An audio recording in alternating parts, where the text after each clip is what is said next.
Coach, on tourne la page ou on attend encore cette décision qui peut venir tomber à n'importe quel moment de la FIFA, selon vous? Moi, c'est pas comme ça que je vois que je vais répondre. Je vais dire que déjà, ce qui a été fait et tous les efforts de tous les gens qui ont essayé voilà, d'intervenir, de manifester leur mécontentement ici et là, déjà on les en remercie. On voit à quel point ils sont attachés à leur équipe nationale et ils le font parce que le peuple algérien est connaisseur du football. Ils le font parce qu'ils savent très très bien qu'ils ont été lésés. Beaucoup d'éléments nous ont confirmé ça au cas où au cas où on pensait qu'on veut nous faire on veut nous faire croire qu'on n'est pas objectif. Euh, je vais revenir, je vais revenir sur un élément, voilà, où les gens pervertissent un petit peu mes propos, où ils ont envie d'interpréter comme ils le veulent. Je vais, être- je vais donner plus d'exactitude. Quand je dis par exemple dans un contexte, parce qu'il faut prendre toujours le contexte dans lequel on me pose les questions, c'est toujours une réponse à une question, et qu'on me dit oui, qu'un dossier qui a été posé par la FAF à la FIFA, et que je dis que le dossier, clairement, que le dossier c'est un lourd, voilà, il y en a ils ont envie de dire très lourd, très très lourd, je dis dossier lourd, donc n'en rajoute pas plus, on n'a pas plus besoin de ça. Je veux dire, je reste à mon niveau de sélectionneur, à mon niveau d'entraîneur et de technicien. Quand je dis dossier lourd, ça veut dire je sais ce qu'il y a à l'intérieur. Et je sais notamment, par exemple, quand je dis lourd, c'est un rapport aux techniques, ce qui me concerne. Je ne suis pas ni avocat, ni juriste, je suis entraîneur. Alors ce qu'il y a dedans, il y a eu un communiqué qui est sorti et qui a pu l'expliquer. Il y a surtout un rapport d'une société avec laquelle je vous le développe un peu parce que ça n'a jamais été trop dit, une société qui travaille sur l'intelligence artificielle via les algorithmes. Et beaucoup de clubs maintenant utilisent cette société pour faire justement du scouting, généralement Liverpool, un peu tous ces gros clubs-là, euh, qui est tout à fait indépendante et qui a eu l'habitude de travailler avec la FIFA, qui a travaillé avec l'UEFA, avec le CIO, il me semble, et donc qui n'a rien à voir avec l'Algérie. J'ai vu le rapport de 10 pages, très très détaillé, très technique, et qui était complètement. Un jour peut-être sortira ce rapport-là. Moi je l'ai, mais bon, c'est pas à moi de diffuser ça.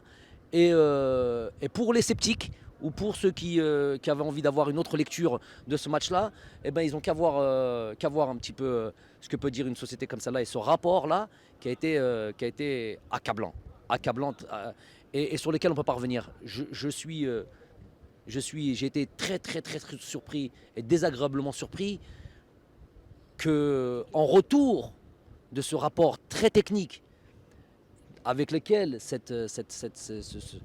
l'instance mondiale du football a l'habitude de travailler, qu'au retour de ça, le responsable de l'arbitrage, à savoir monsieur Colina, nous envoie quelques lignes en nous disant tout simplement que l'erreur est humaine. Pour ça, on n'a pas besoin de lui. S'il a été à ce poste-là, c'est pour servir et pour mettre toute son expérience au service de l'arbitrage mondial, pour nous sortir des phrases aussi simplistes que l'erreur est humaine. Justement, la VAR pour laquelle il a beaucoup insisté. J'étais présent en 2018 suite à la réunion du post Coupe du Monde 2018 à Londres, où tous les sélectionneurs du football mondial, tous les acteurs du football mondial, toute l'instance de la FIFA, présidée par M. Infantino, on nous a fait. Donc ce rapport-là était basé plutôt sur le travail technico-tactique et ce qu'il en sortait, un rapport technico-tactique, ce qu'il en sortait de toutes les nouvelles manières de jouer au football, les dispositions tactiques qui étaient ressorties après la Coupe du Monde, et qu'on nous a fait une demi-journée, notamment M. Colina, une demi-journée à nous parler de la VAR, à nous vendre cette VAR. Elle est née, elle est quasiment, elle a quasiment été établie après ce colloque. Pendant une demi-journée, je vous dis, écoutez parler de la VAR quand on est venu quand on est venu écouter parler de tout ce qui est tactique. On nous parle pendant une demi-journée de la VAR, ça fait mal à la tête. Et qu'à la fin, on nous sorte, que cette même personne nous sorte que l'erreur est humaine quand cette VAR est mise en place par ses propres soins et que justement cet entraîneur, cet arbitre va la voir qu'une fois alors qu'il a été très clairement dit, sollicité. Voilà, cette VAR, elle a été faite, elle a été mise en place pour que justement l'erreur humaine soit réduite au maximum. Donc c'est l'incompréhension totale. L'incompréhension totale. Pour moi, je parle en mon nom, en ma position de coach. Je n'ai plus confiance en tous ces gens, en tous les cas, qui sont, faut jamais l'oublier, au service du football. Ils sont au service du football.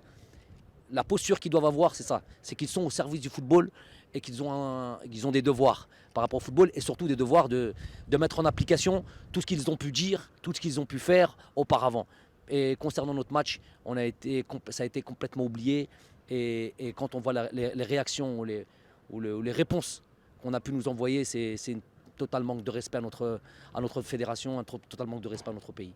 Voilà, je le dis aussi simple que ça.